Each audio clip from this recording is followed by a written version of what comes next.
A billionaire stopped dead on a Manhattan sidewalk. The woman selling flowers on the corner was the same nurse who had held his dying wife's hand 2 years ago, the only one who stayed through the screaming and the silence and the final breath.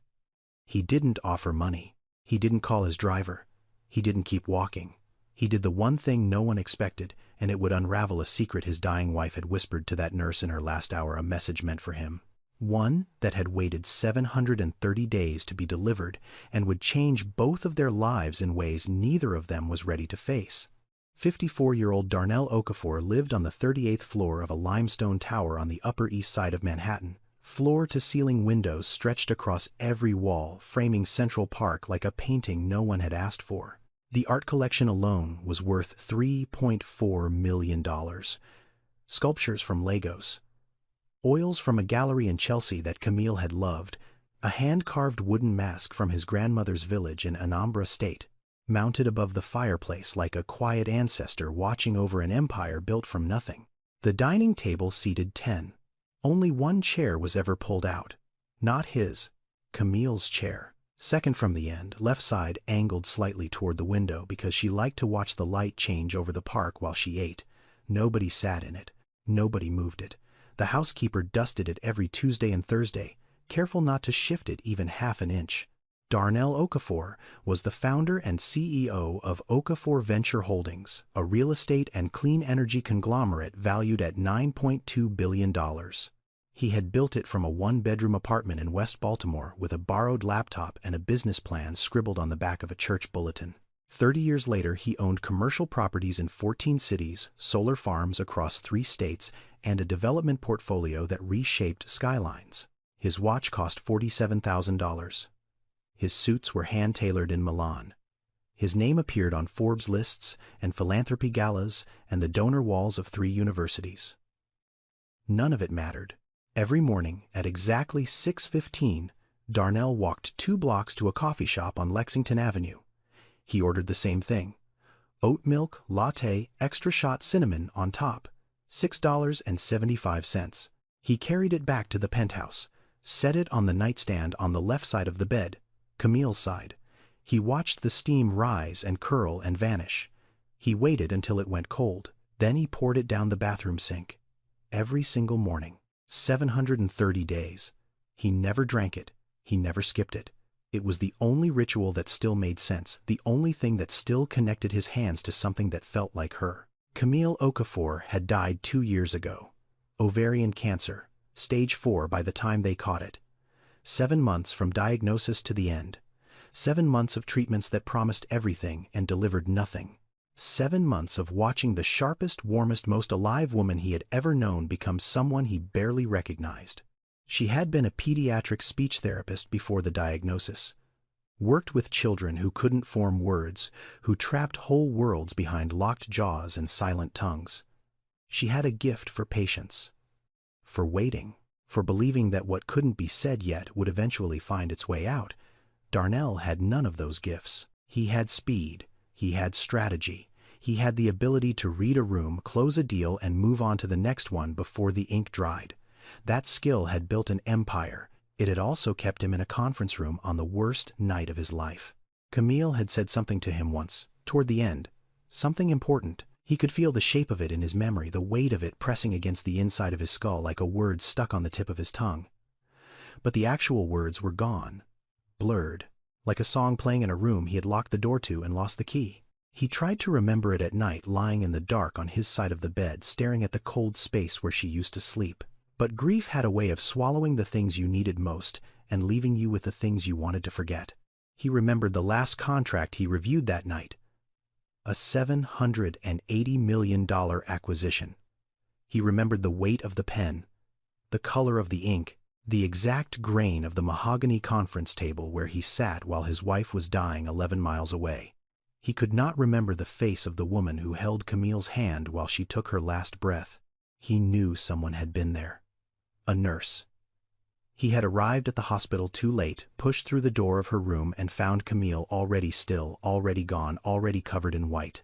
And in the hallway outside, a woman had been sitting on a plastic chair, head bowed, shoulders shaking. A nurse in wrinkled scrubs who had clearly been crying for a long time. Darnell had walked right past her. He did not stop. He did not ask her name. He did not say thank you. He went straight into the room and stood over his wife's body and realized he had traded the last hours of her life for a signature on a piece of paper. 2 years later, he still could not remember that nurse's face. He had memorized the last contract he signed that night down to the clause numbers. But the woman who stayed when he did not, the woman who held Camille's hand so she would not die alone, was a blur, a ghost without a name. And that fact haunted him more than the grief itself. 2 years before that, Manhattan's sidewalk changed everything. Camille Okafor was dying on the 7th floor of Mount Sinai Hospital. Room 714. Private suite. $3,800 a night.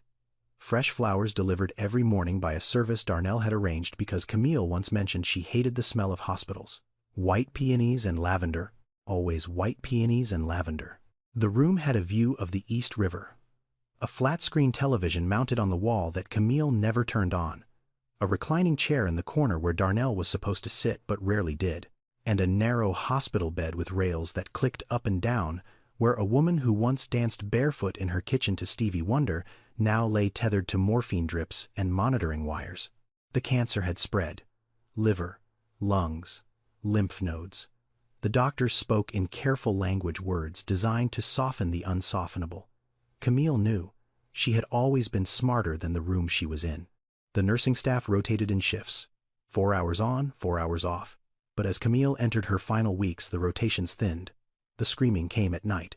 Pain so deep that morphine only dulled the edges.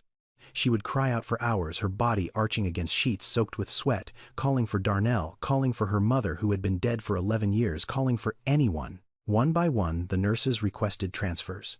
It was not cruelty, it was survival. Watching someone die slowly, loudly, with that kind of suffering, it eroded something inside the people who stood closest to it. By the final week, only one nurse remained. Jolene Baptiste, 32 years old. Born in Port-au-Prince, raised in Flatbush, Brooklyn. Single mother to a 6-year-old boy named Nico, who was staying with her mother Marie in a 2-bedroom apartment in East New York. Jolene had been a registered nurse for 9 years. She worked nights because the pay differential helped cover daycare. She took the shifts no one else wanted because she could not afford to say no. But she stayed with Camille for a different reason. She stayed because she could not leave a woman to die alone. On the nights when the pain peaked and Camille screamed until her voice gave out, Jolene would sit on the edge of the bed, take Camille's hand, and sing Creole lullabies her grandmother had taught her in a kitchen in Haiti, songs about the ocean and the moon and children who were loved even when the world was dark. She would braid Camille's hair when she could not sleep, gentle fingers working through strands that had grown thin and brittle from treatment, and she would talk. She told Camille about Nico, about how he wanted to be a doctor, about how he practiced giving checkups to his stuffed animals with a toy stethoscope he had found at a thrift store, about how he once told her with absolute seriousness, "Mama, when I grow up, I am going to fix everyone." Camille laughed. It was the last time she laughed. In the final hour, the monitors beeped slower. Jolene knew the pattern. She had heard it before, the way the body surrendered in stages, like a house, turning off its lights room by room. Camille's eyes opened. Her voice was barely a whisper. Cracked, dry, but every word was deliberate, chosen with the precision of a woman who knew these were the last sentences she would ever speak. Jolene leaned in. She listened. She nodded. Tears ran down her face and dripped onto the hospital blanket. She never told anyone what Camille said. Not the doctors, not the other nurses, not Darnell, who was 11 miles away in a glass-walled conference room, pen in hand, finalizing a $780 million acquisition while his wife whispered her last words to a stranger. At Très Tall AM, Jolene's hand was the one Camille held when her heart stopped. At 3:12 a.m., Darnell's hand was wrapped around a Mont Blanc fountain pen worth $900, pressing ink into paper that would be forgotten by the next quarter. The phone rang at 3:14 a.m. Darnell answered on the second ring. His body went still. The pen dropped. It rolled across $45,000 worth of mahogany and fell to the floor without a sound. He arrived at the hospital at 3:51 a.m. 39 minutes too late. Camille had already been covered. The machines had already been silenced. The room smelled like antiseptic and lavender and something else, something final like the air after a candle goes out. In the hallway, a nurse sat on a molded plastic chair, her scrubs wrinkled, her head bowed, her shoulders trembling with the kind of crying that had no sound left in it. She had been there for hours. She had sung and braided and held and listened and stayed. Darnell walked past her. His shoes clicked on linoleum. His eyes were fixed on the door. His mind was already breaking apart, already trying to reassemble itself around a world that no longer contained Camille. He walked past the only person who had been there when he should have been, and he never looked back. The months after Camille's death did not destroy Jolene all at once.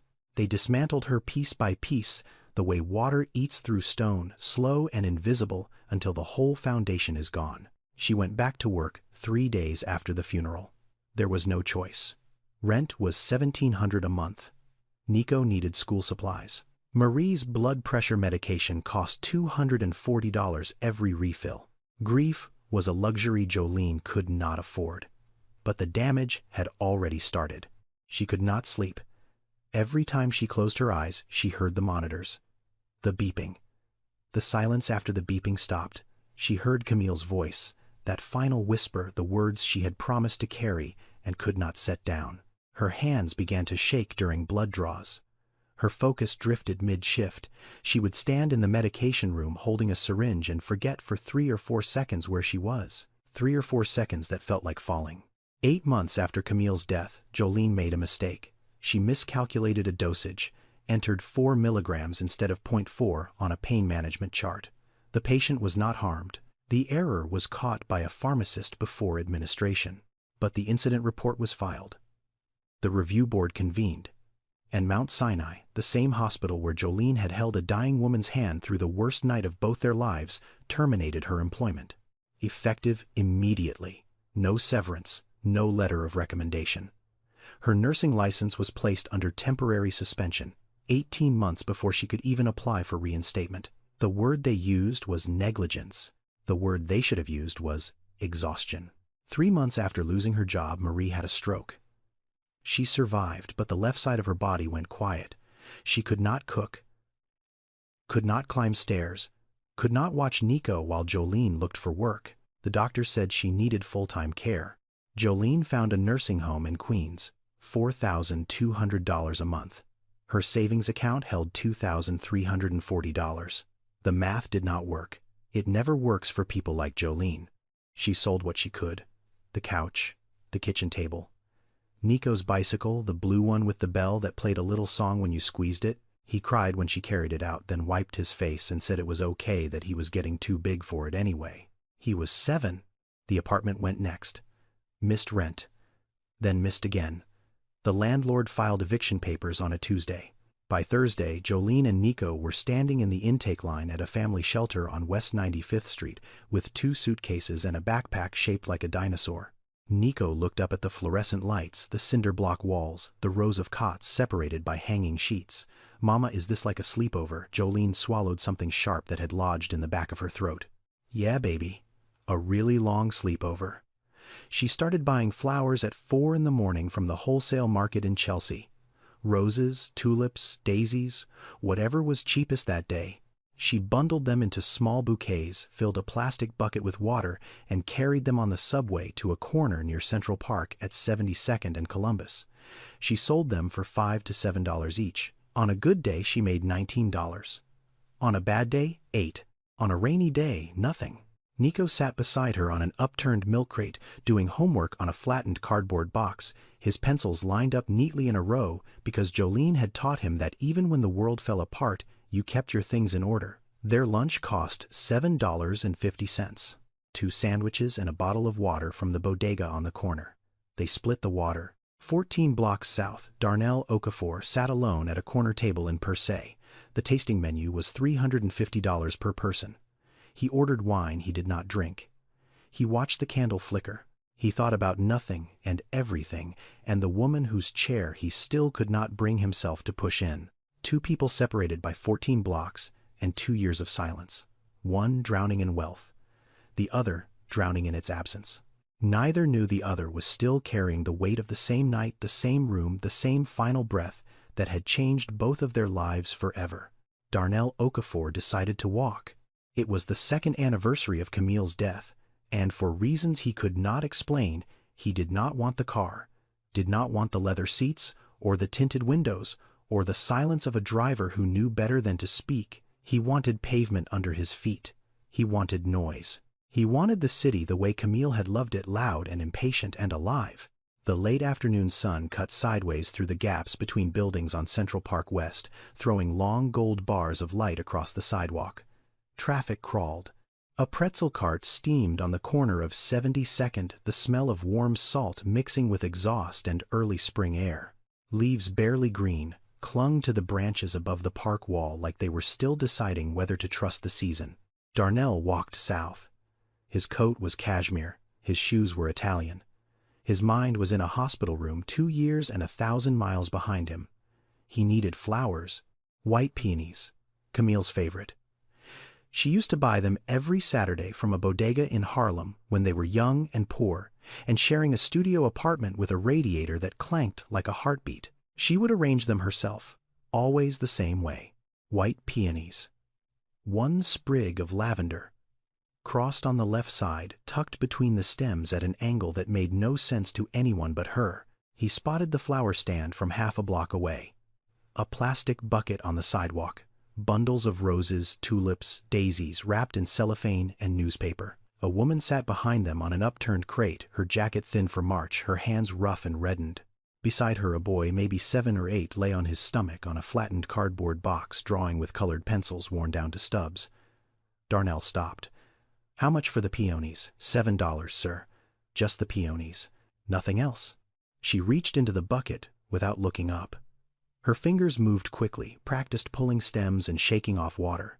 She wrapped them in brown paper, and then she did something that made no sense.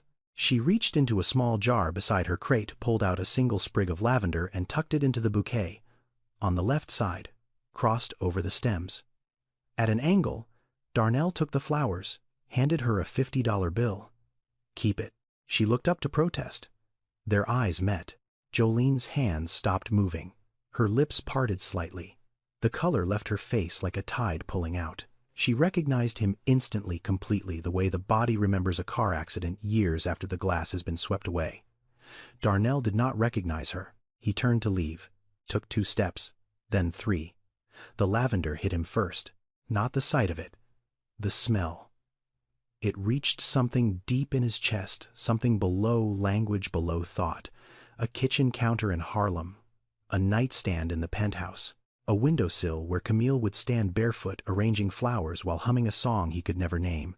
He looked down at the bouquet, the lavender, on the left side, crossed over the stems. He had seen that arrangement 1,000 times. No florist did it that way, no flower shop, no online tutorial. It was Camille's way, her invention, her small private ritual that she never explained to anyone, except maybe the person who had watched her closest in those final days. Darnell turned around slowly. The woman was staring at him.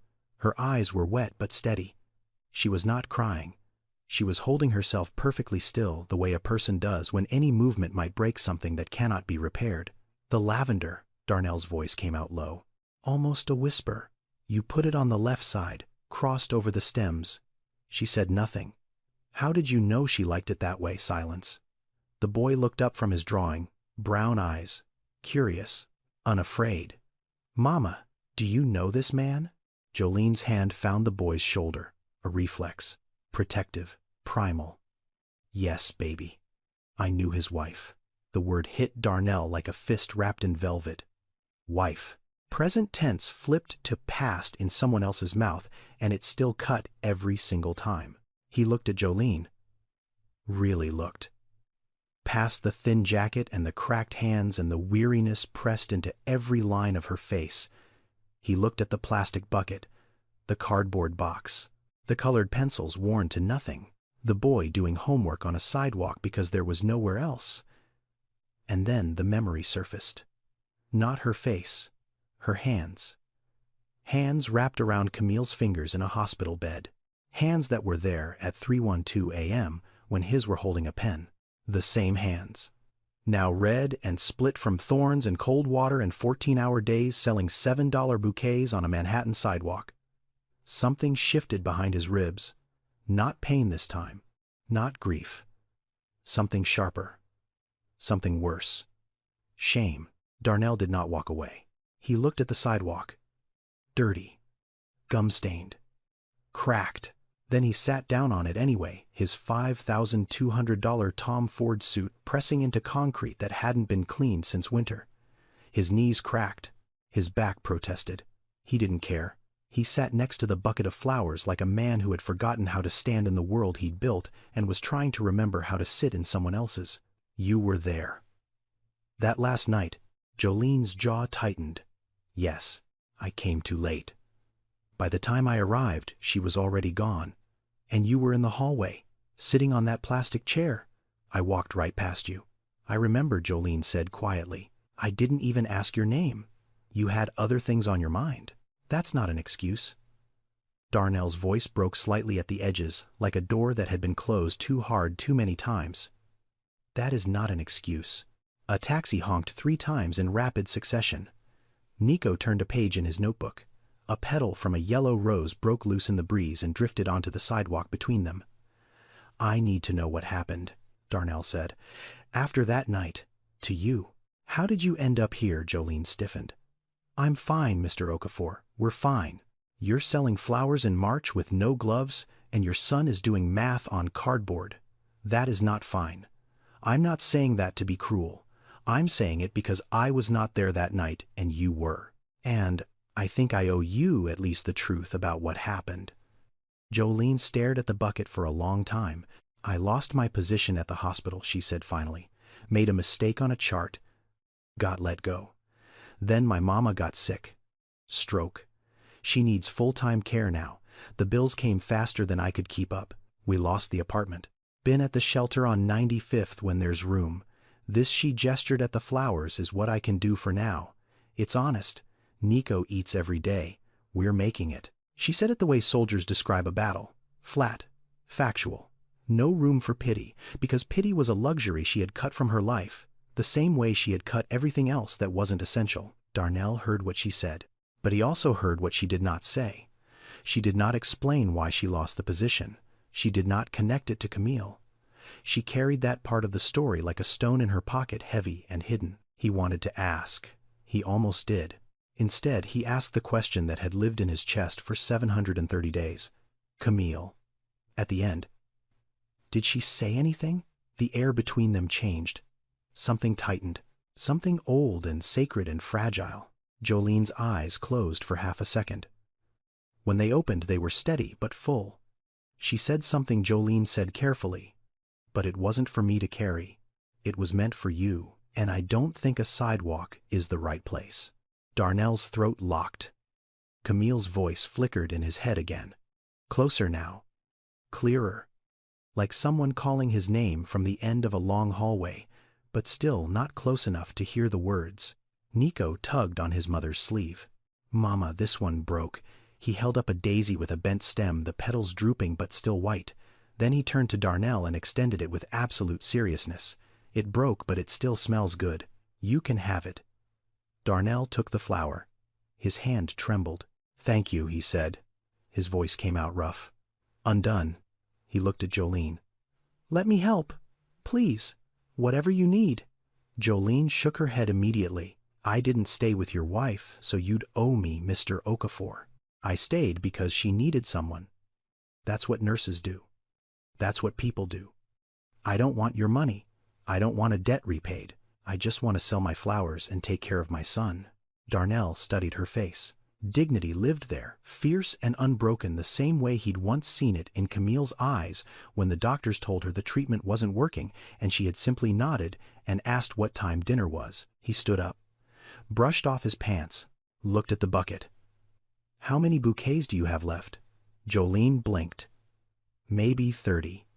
I'll take all of them. Mr. Okafor, that's $180 worth of flowers. You don't need 30 bouquets. It's not charity. Darnell pulled out his wallet.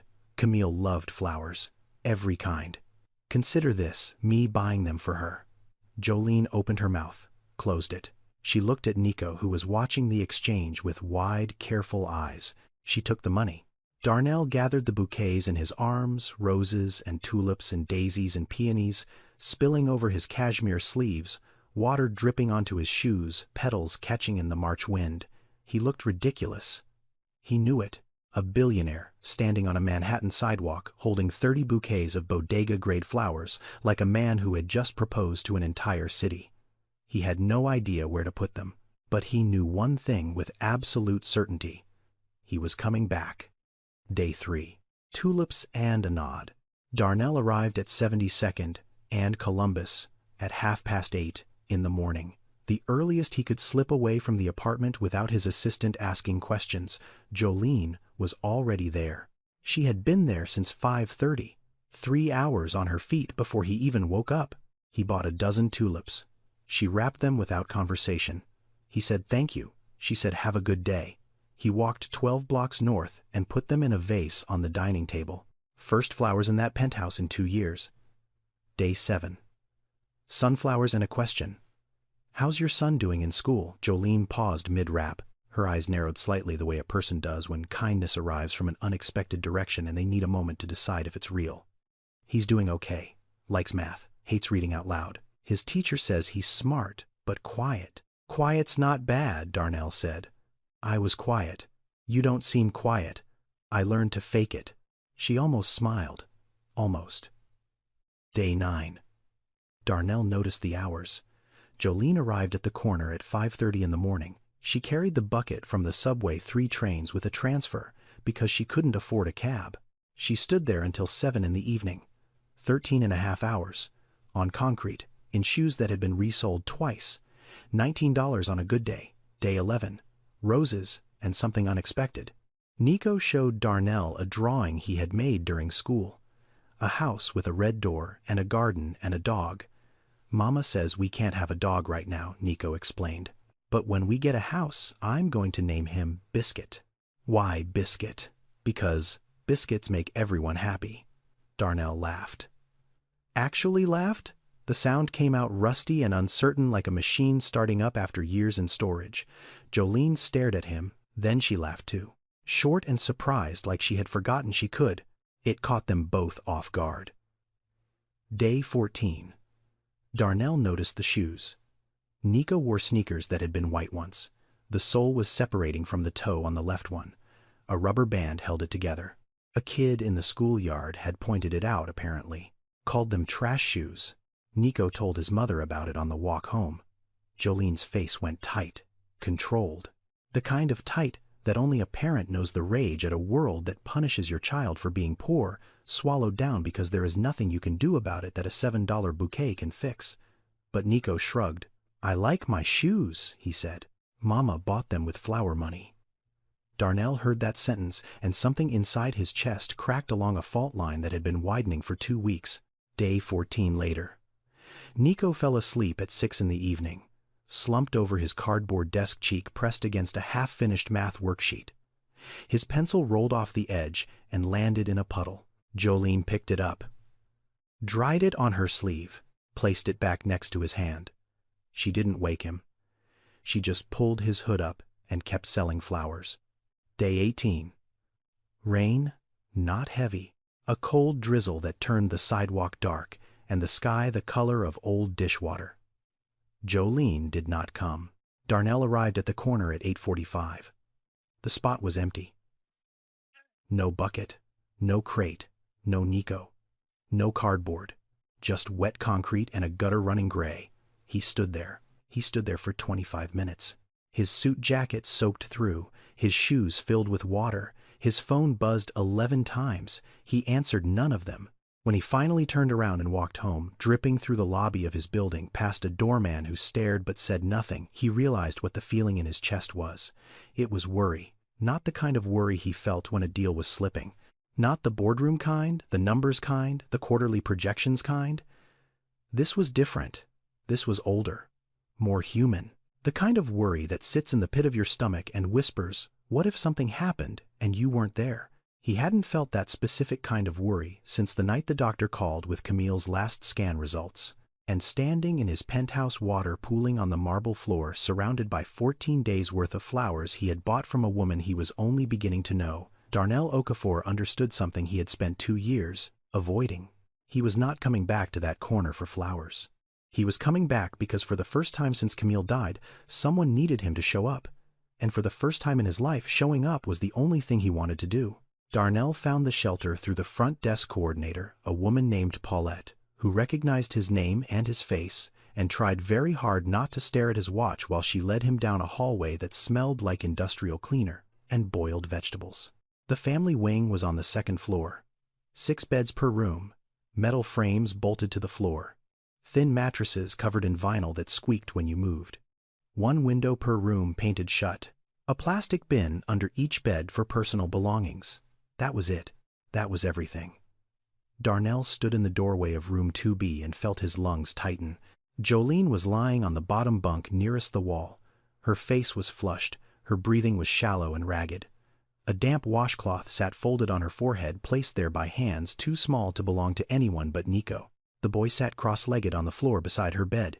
He had a coloring book open but was not coloring. He was watching his mother breathe, counting the seconds between each inhale the way a child does when they are scared but do not have the words for it yet. On the pillow next to Jolene's head, Nico's clothes were folded into a perfect square. 2 shirts, 1 pair of pants, underwear, socks rolled into tight balls. Everything clean, everything precise. The kind of order that only exists when the person maintaining it has nothing else they can control. And on top of the folded clothes, a sandwich in a Ziploc bag, peanut butter on white bread cut diagonally, a small apple sliced into quarters, and a handwritten note on a torn piece of notebook paper. Darnell picked up the note. 5 words, written in pencil. Letters shaking slightly at the edges. "You are my brave boy." She had made his lunch. She was burning with fever on a vinyl mattress in a room with 5 strangers, and she had gotten up at some point to make her son a sandwich and cut an apple and write him a note so he would not be afraid. Darnell's hand trembled. He set the note back down exactly where he found it. Mr. Darnell, Nico's voice. Small, steady, not scared exactly, but careful. The way a child sounds when they have learned that adults do not always fix things. "Hey buddy, is your mom sleeping? She's hot. I keep putting the cold towel on her head like she does when I'm sick. But she keeps talking in her sleep. She says weird things." What kind of things? Nico looked at his mother. His jaw tightened in a way that no 8-year-old's jaw should know how to tighten. "She keeps saying a lady's name, and sorry. She keeps saying sorry." Darnell pulled the plastic chair from the corner and sat beside Jolene's bed. The chair wobbled. One leg was shorter than the others. From somewhere down the hall, a baby cried. A door slammed. A television played too loud through thin walls. Jolene stirred. Her lips moved. "I couldn't sleep after Mrs. Okafor." Her voice was thin, broken. The words came in fragments pulled from somewhere beneath the fever. "I kept seeing her face. Every time I closed my eyes. Her face. Her hands." Darnell leaned forward. "I made a mistake because I was too tired. I couldn't stop seeing her. I couldn't stop hearing the monitors. They fired me because I couldn't stop caring. They said negligence. But I wasn't negligent. I was exhausted. I was broken. I was still in that room. I never left that room." The words hit Darnell like a door blown open in a storm. She had not lost her job because she was careless. She had not made a mistake because she was incompetent. She had fallen apart because she had given too much of herself to a dying woman in a hospital bed, a woman named Camille Okafor, and the system that employed her had no protocol for that kind of damage. The chain was clear, brutal, unbroken. Jolene stayed with Camille. Jolene absorbed the trauma of watching her die. Jolene could not sleep. Jolene's hands shook. Jolene miscalculated a dosage. Jolene was terminated. Jolene lost her income. Jolene's mother had a stroke. Jolene lost her home. Jolene ended up on a sidewalk selling flowers. Because she had cared too much. Because she had stayed. Because she had done what Darnell should have done. Camille's voice surged in his head, louder now, urgent. Not words yet, just a sound, a pressure, like someone pounding on a door from the inside. Darnell reached out and took Jolene's hand. Her fingers were burning hot, rough, cracked at the knuckles. The same fingers that had braided Camille's hair and held her hand through the last hour and arranged lavender in peonies on a sidewalk 2 years later. He sat there, in a plastic chair with a broken leg, in a room that smelled like bleach and defeat, holding the hand of a woman who had lost everything because she had loved his wife more than a job required. If this story is reaching you, take a second to subscribe and share it. Now let's continue. For the first time, the billionaire was on the other side of that bedside. Not the one with the money, not the one with the power, the one who could do nothing but sit and hold on and hope it was enough. And he understood something that no amount of wealth had ever taught him. Helplessness was not about lacking money, it was about arriving too late. Darnell made phone calls from the hallway of the shelter, while Nico slept on the floor beside his mother's bed, his small hand resting on her arm like an anchor. The first call was to a healthcare attorney named Claudia Reese. $38,000 in legal fees. Darnell approved it without hesitation. Jolene's record before the incident had been clean. 9 years. 0 complaints. Multiple commendations. The dosage error had been flagged as negligence, but the medical evidence pointed clearly to burnout induced by sustained trauma exposure. Claudia said the case for reinstatement was strong, not guaranteed, but strong. The second call was to a property manager in Washington Heights. 2-bedroom apartment, 3rd floor, clean building, safe block, near a bus line that ran directly to Mount Sinai. Near a public school with a STEM after-school program that was free for qualifying families. $2,600 a month. Darnell paid 6 months up front. The third call was to a nursing facility on the Upper West Side. $5,100 a month. Better staff ratio, better physical therapy program, a garden where residents could sit in the afternoon. He arranged for Marie's transfer by the end of the week. The fourth call was to Nico's new school. He confirmed enrollment, asked about the after-school program, asked if they had counseling services. They did. He made a note to follow up. He did not ask Jolene's permission. He knew what she would say. When Jolene woke up 2 days later, the fever broken, her body still weak but her mind sharp, Nico was the one who told her. Not Darnell. Darnell had not come back since the night at the shelter. He had left instructions with Paulette and sent everything through intermediaries. But the paperwork was on the plastic chair beside her bed. Apartment lease, school enrollment, legal retainer agreement, nursing home transfer authorization. All signed, all paid, all in her name. Jolene read every document. Slowly, carefully, the way a person reads a contract when they have learned that the fine print is where the trap lives. Then she picked up the phone and called the only number on the contact sheet. Darnell answered on the second ring. Who gave you the right? Jolene's voice was low, controlled, but the edges were trembling. I am not a project, Mr. Okafor. I am not your guilt relief. I am not some broken thing you get to fix so you can sleep better at night. I didn't stay with your wife so you could save me and feel better about yourself.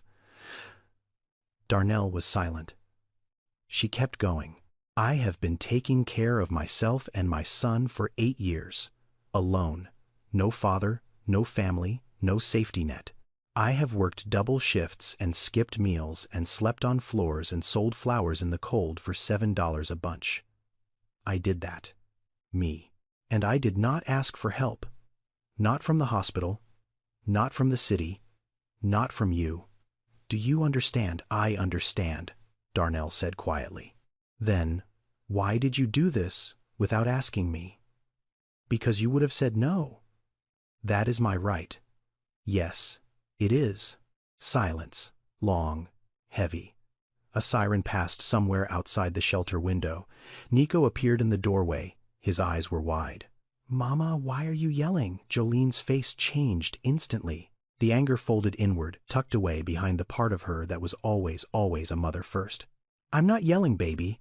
I'm just talking. Go finish your drawing, okay? Nico left, slowly, looking back twice. Jolene returned to the phone. Her voice was lower now. Strained. Darnell spoke before she could. You are right. About all of it. This is not about making me feel better. Because nothing will make me feel better. Camille is gone. She is not coming back. No apartment, and no lawyer, and no amount of money will change that. But she would have been alone that last night if you had not stayed. She would have died with no one holding her hand. That was supposed to be me. I was supposed to be there. And I wasn't.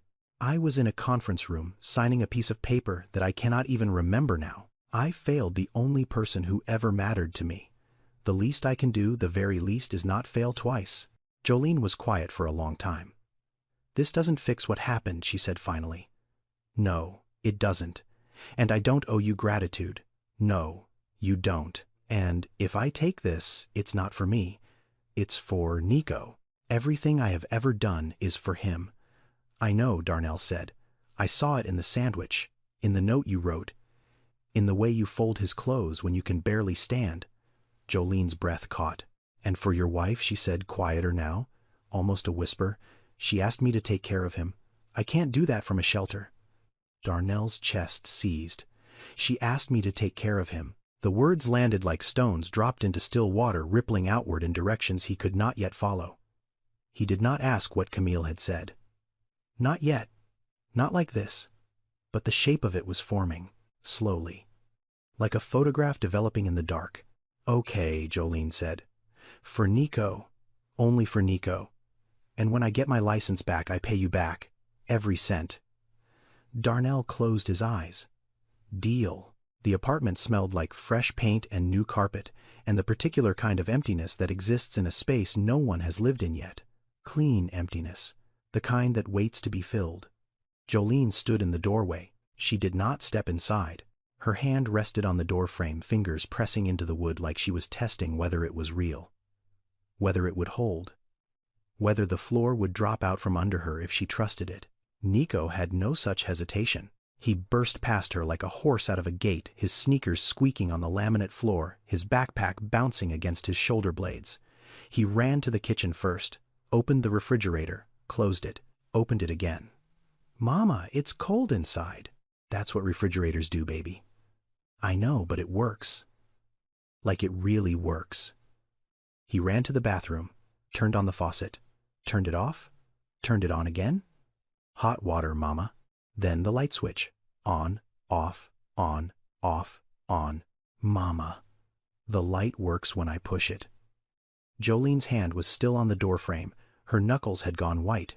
Darnell stood behind her in the hallway holding a box of kitchen supplies he had picked up that morning. Plates, cups, a set of utensils, dish soap, paper towels, small things, ordinary things. Things that cost almost nothing but meant everything when you had been eating off paper plates in a shelter for the better part of a year. It's yours, he said gently. No conditions. Jolene took one step inside. Then another. She moved the way someone walks through a house in a dream, touching the walls, the countertop, the curtains that someone had already hung. She opened a closet. Empty. Waiting. She turned on the kitchen faucet and let the water run over her hands. Just stood there, feeling it. Hot water, on demand, in her own kitchen, in her own apartment. She had not had hot water on demand in 11 months. Darnell spent the afternoon assembling furniture. A bed frame for Nico. A bookshelf from a flat-pack box that came with 37 screws and instructions that made no sense. A small desk for homework. Nico appointed himself supervisor. He made a hard hat out of a cardboard box, wrote boss on it in red marker, and insisted Darnell wear one too. Safety first, Mr. Darnell.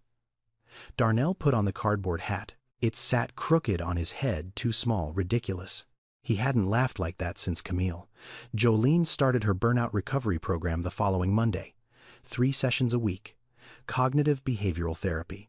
Group counseling with other healthcare workers who had experienced compassion fatigue. Mandatory. Non-negotiable. The state board required it for license reinstatement. She went every session. Arrived early. Stayed late. She approached it the way she approached everything. With discipline, with silence. With the quiet ferocity of a woman who had decided that falling apart was not an option. Nico started at his new school on a Wednesday. He came home with a permission slip for the STEM after-school program and a drawing of a robot he had designed. The robot's name was Helper. It cleaned houses and made sandwiches and never got tired. On Friday, Nico came home with something else. A birthday party invitation. Handwritten, from a boy named Deshawn. Blue envelope, dinosaur stickers on the seal. Jolene opened it at the kitchen table. Read it twice. Set it down. Pressed both hands flat against the surface. Then she cried. Not the controlled crying she had taught herself in the shelter, silent, brief, efficient. Real crying.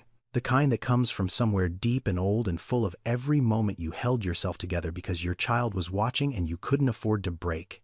Nico stood beside her, alarmed. Mama, it's just a party. I know, baby, I know. These are happy tears. She wiped her face, smiled, pulled him close. It was the first birthday party invitation Nico had received since they lost the apartment. The first time another child had said, I want you there. That evening, after Nico fell asleep in his own bed, in his own room, in a bed that did not squeak on metal rails and was not shared with strangers, Jolene and Darnell stood in the small kitchen. Jolene boiled water in a kettle she had found in the cabinet, poured 2 cups of tea, set one in front of Darnell. They stood there for a while, not talking, listening to the building settle, the radiator clicking on, traffic outside. The particular silence that only exists in a home that is new and safe and yours. I keep thinking I'll wake up back at the shelter, Jolene said. You won't, Darnell said. This is yours. Silence again. Steam rising from the cups. The refrigerator humming. She would have liked this, Jolene said quietly. Camille, she would have liked knowing you did this.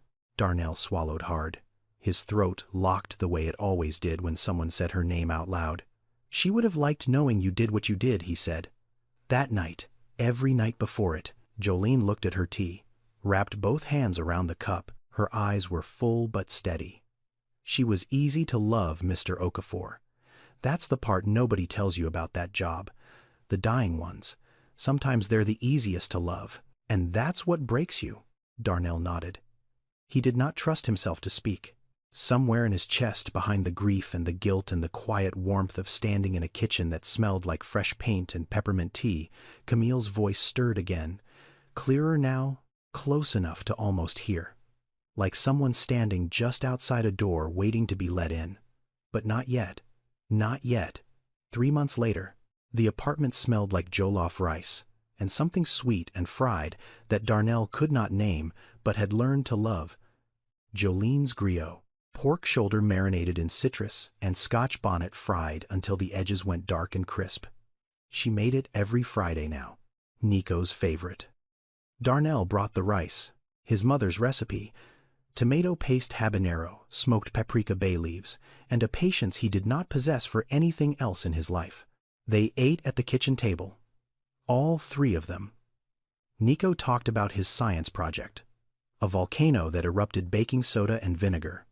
Deshawn had been his partner. They got a B+. Nico thought they deserved an A, but said the eruption leaned a little to the left. It leaned because you used too much vinegar, Jolene said. It leaned because volcanoes are unpredictable, Mama. That's the whole point. Darnell smiled. He ate. He listened. He existed in a room where people talked about baking soda, volcanoes, and B+ grades and leftover rice, and for the first time in over 2 years, the silence inside his chest did not scream. After dinner, Nico fell asleep on the couch. Jolene carried him to bed, tucked the blanket around his shoulders, kissed his forehead, closed the door halfway because he liked the hallway light. She came back to the kitchen. Darnell was washing dishes. She picked up a towel and dried. They stood side by side for a while, water running, plates clinking, the ordinary machinery of a life being lived. Then Jolene set the towel down. I think it's time, she said. Darnell turned off the faucet. He knew what she meant. He had known for weeks that this moment was coming. He had felt it building the way you feel a storm approaching, not in the sky, in your bones. Jolene sat down at the table. Darnell sat across from her. The kitchen light hummed above them. The refrigerator clicked. The building settled. That last night, Jolene began. Her voice was slow, careful.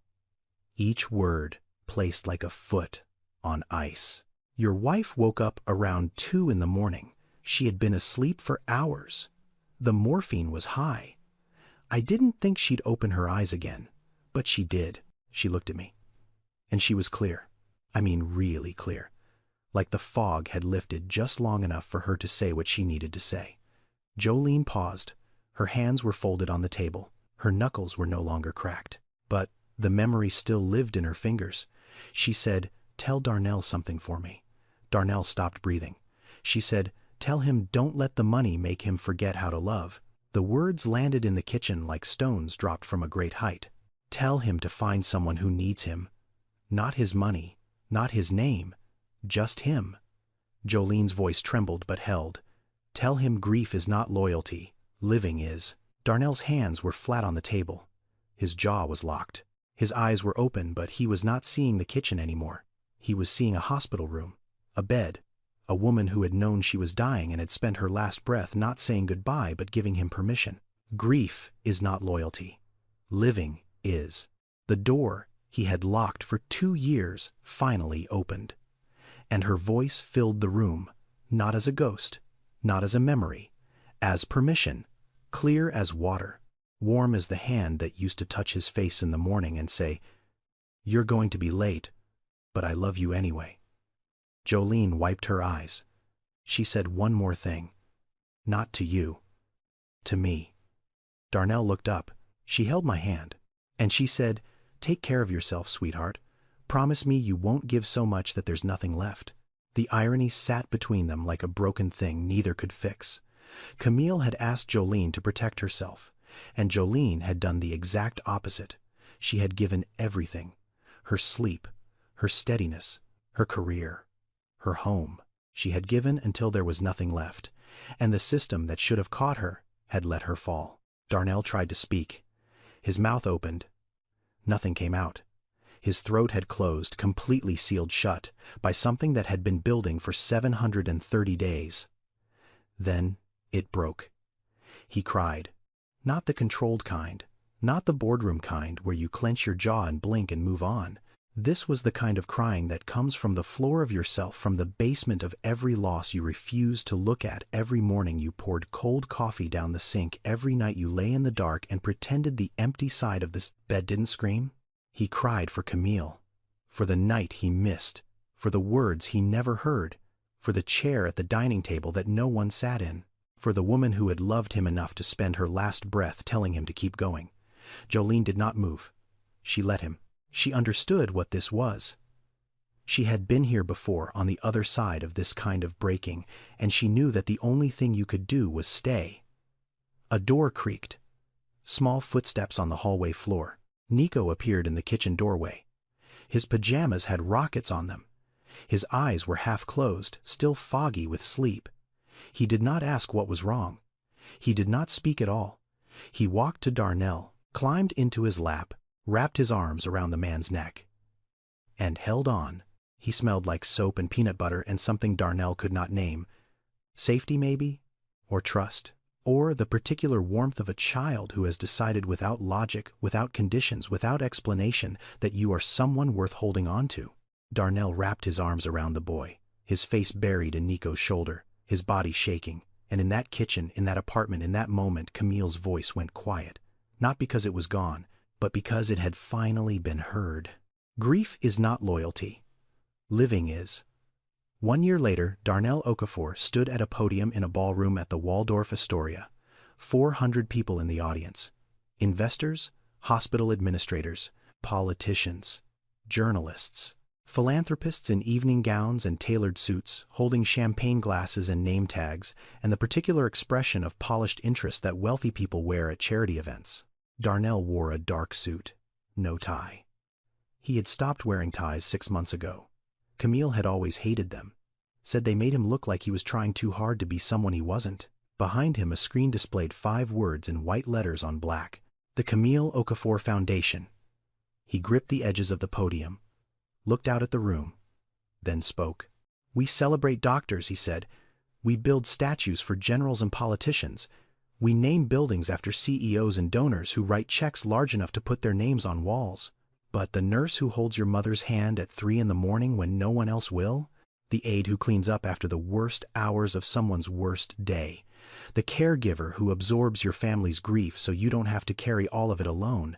We forget her name by morning." The room was silent.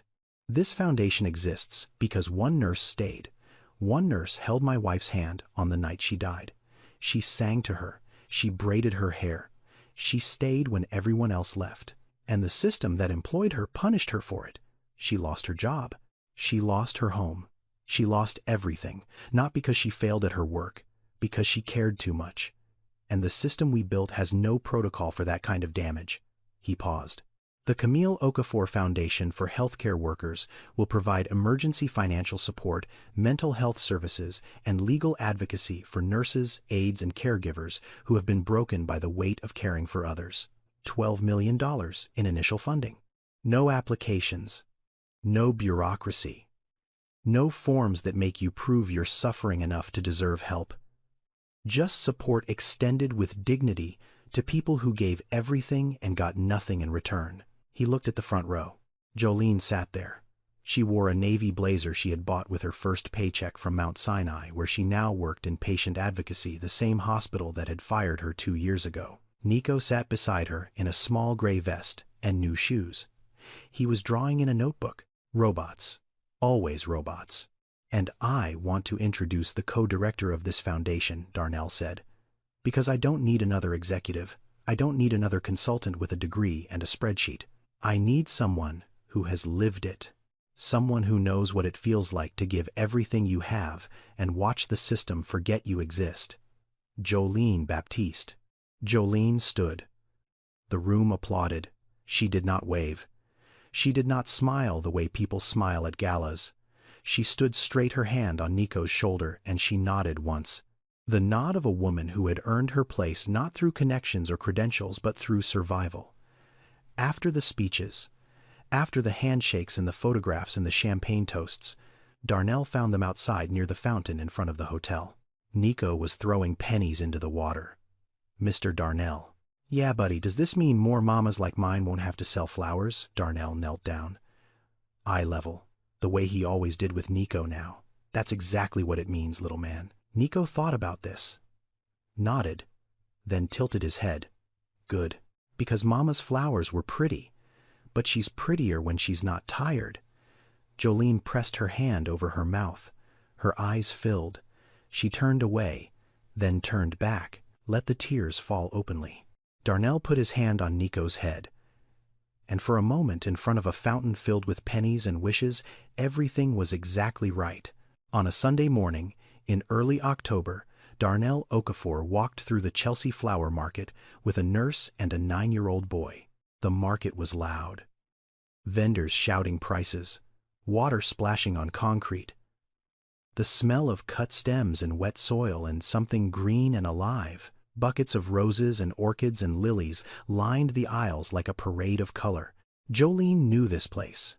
She had come here in the dark. 4 a.m, cold hands, empty stomach.